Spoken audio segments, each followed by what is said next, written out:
আজকে যে অবস্থা সৃষ্টি হয়েছে, এই ব্যর্থতার কারণে আমাদের সকলেই, আমাদের পুরো দেশবাসীর দায় এটা প্রতিহত করা, definitely, no doubt about it. কিন্তু মূল দায়িত্ব সরকারের।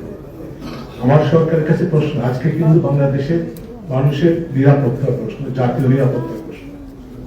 অবশ্যই গণমাধ্যম স্বাধীনতা, মানুষের মৌলিক স্বাধীনতা, পুরো স্বাধীনতা, দেশ পুরো সকল ক্ষেত্র আছে, পুরো কাঠামো আঘাতের সম্মুখীন, নিরাপত্তার সম্মুখীন, কিন্তু মানুষের জীবনের নিরাপত্তা ঝুঁকি। কিন্তু এখন রাষ্ট্র কাঠামো, আমাদের যে জাতীয় নিরাপত্তা, সেই যন্ত্রটা কোথায়?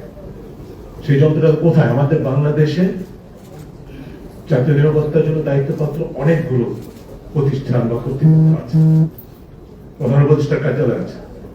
একমাত্র স্মার্ট সিটি বসুন্ধরা, আধুনিকতায় এক ধাপ এগিয়ে।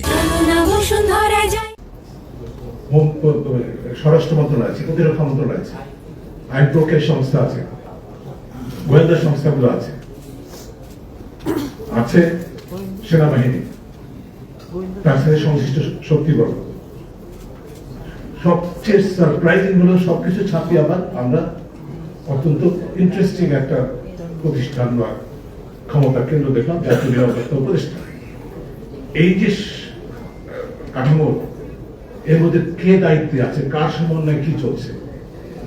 এই যে বাংলাদেশের মানুষ জাতীয় নিরাপত্তা ঝুঁকির সম্মুখীন, এটি নিয়ে কি এই কর্তৃপক্ষ কোনো আলোচনা করেছে? তাদের মধ্যে কোনো সমন্বয় আছে?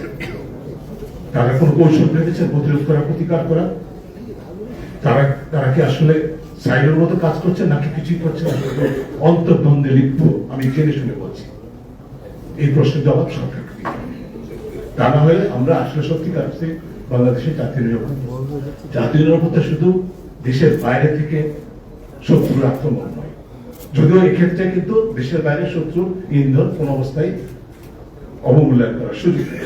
কিন্তু আজকে দেশের ভিতরে মানুষের সেই জায়গায় সরকার